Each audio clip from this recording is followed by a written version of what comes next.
Hello, story lovers, and welcome to Tales with Tasha and our weekly roundup. This video has all the exciting stories from this week in one place, as well as a brand new longer story at the end. If you would like to skip straight to that, head to the timestamp shown on screen now. Thank you for dropping by, and let's jump right on in. Don't! You're too late as Melissa moves the vase so she can put her bag down. You watch as her eyes go ridiculously round when her bag is dumped on the floor and the vase makes its way back to its original position. That's Guy, you explain. He has opinions. There's no one there, Melissa whispers. Oh, he's definitely there, you reply. He wrote his name on the mirror in my very expensive lipstick. This used to be his house.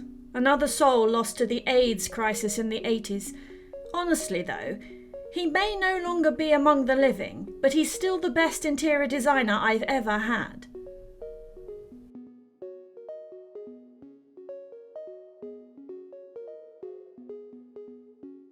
Forbidden. That's what they called us. They tore us apart with violence. Now they will suffer. Duncan! I cry into the storm. It rages as I rage, lightning and thunder edging the rain with metallic elements. Please. His voice haunts me. Please, Giles, no. For the first time since that night, I see him. But he is old. My love, he says, reaching out. It has been so long.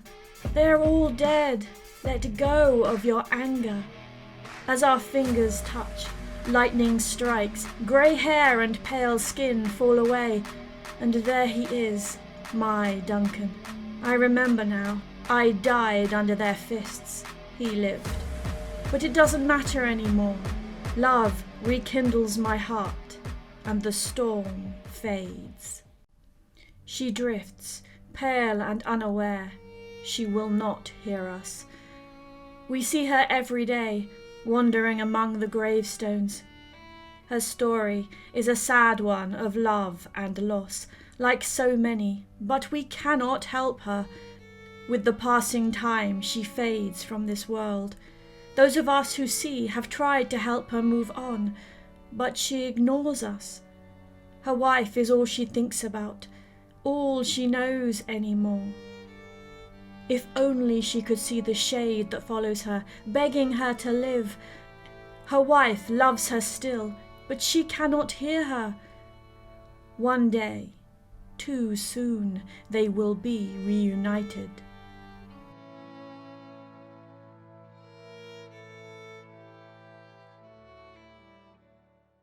Laughter is good for you, apparently. But not this laughter. My wife and I moved into our new house ready for the birth of our daughter, our first. I never regretted agreeing to carry our child until now. No one else can hear the laughter. I'm on bed rest.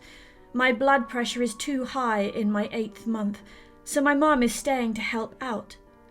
But even she doesn't hear it. Whenever I am alone, someone is laughing, a woman, an unhinged, lost sound. What really scares me is it keeps getting closer.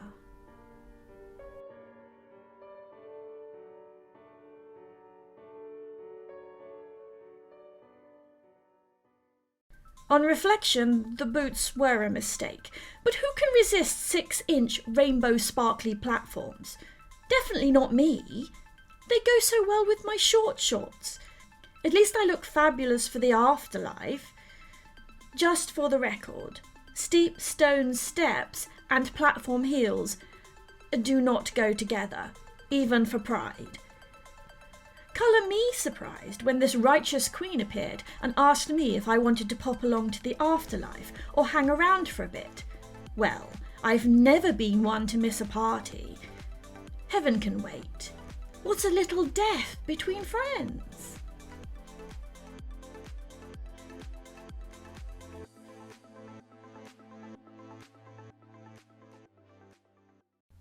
Mark shifted yet again and demanded that his brain should turn off.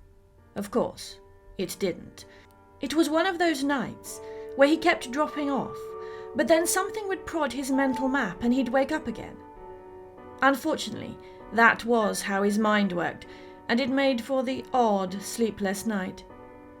He was just contemplating picking up his phone and playing something mindless when the bed shifted beside him. "Can't sleep?" he asked as the bed dipped and then lifted, creaking along the way. Was the inarticulate response from his husband Jack. P. Such was his other half's ability to communicate when mostly asleep. In response, Mark rolled over and tried to find a comfortable spot to get some sleep. It couldn't have been more than 2 minutes later when there was a thud at the base of the bed. He had just been drifting off, finally, so he wasn't overly pleased. "Did you walk into the bedpost again?" he asked, not overly sympathetic. His night vision was absolutely crap, but he looked over to the vaguely familiar silhouette against the streetlight diffusing through the curtains. A grunt was the only response. "Well, get back into bed then," he said and rolled his eyes, even though Jack wouldn't be able to see it. Jack, when almost comatose, was not exactly the life and soul of the party. There was some shuffling that made him feel guilty. Maybe Jack had actually hurt himself this time. But then the bed dipped, and there was the expected creaking as Jack settled in. Mark put his hand out in silent apology. "Shit, you're cold," he said. "Is the bathroom freezing again? We really have to get that radiator replaced. Want to snuggle to warm up?" There was only a hum of response. Mark took that to mean no, but he moved a bit closer anyway to share some of his body heat. The last thing he wanted was a sick husband to deal with. A very cold hand settled on his hip, so he figured the gesture was appreciated. "Bugger," he said as he tried to fall asleep again. "I'm wide awake." He really didn't expect a low chuckle to come back at that, and Jack's fingers tightened on his hip for a second. "Don't tell me you took that as an innuendo," he said, but smiling to himself. "You can get horny in under a second, can't you?" Another laugh replied. "Well, don't get any ideas, because you might be the love of my life, but I have a big meeting tomorrow and I have to sleep," he told him firmly. Jack just laughed again, this time a little higher. He didn't stop. "Jack," he said, "don't." Jack didn't comply. In fact, he laughed harder. "Jack," Mark tried again, an edge coming into his voice. "That's enough. You're starting to weird me out." Jack just kept going, and the laugh was getting higher all the time. Mark wasn't exactly afraid, but his heart began beating faster. He didn't like it at all. He slapped Jack's hand. Jack just laughed more. Mark's annoyance began to morph into worry.